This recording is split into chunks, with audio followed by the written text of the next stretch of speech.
Hello, this is Ryota from Mochimochijapan News.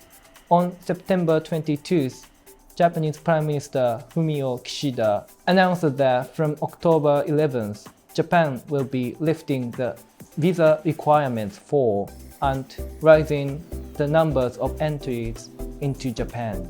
Until now, there were many restrictions for coming to Japan.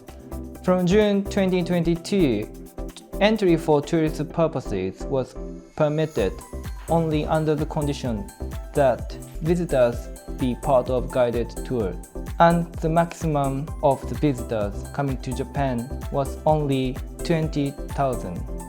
From there, the opening of the country has been gradually expanding. Before, the restrictions were as follows: only 50,000 people per day, and a visa was required to enter Japan. And also, anyone visiting Japan had to be a part of scheduled tour. So let's hear it from our reporter at the scene, David. Japan has finally reopened its borders for tourists to return.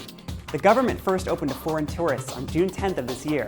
It took 2 years since the COVID-19 pandemic ended.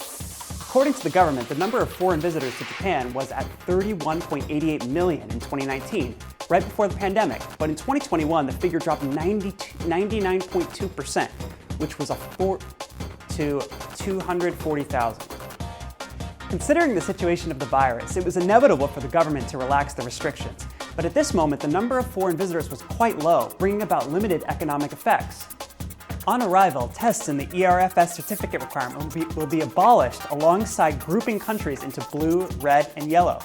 Japan will recognize all WHO-approved vaccines, including the Chinese vaccine. To visit Japan before October 11th, an ERFS certificate will be required to visit, except for those who are on a family visa.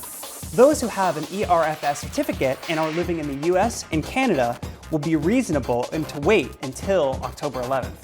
After Japan's reopening, it will take a couple of months to get back to normal. The declining value of the yen will help you reduce the cost of travel. The costs of airlines are extremely low right now, so it will be easy for you to travel after the reopening. Thank you for your explanation, David. If you are planning to visit spots in Japan that are basically crowded, such as Tokyo or Kyoto, now is your time to start planning.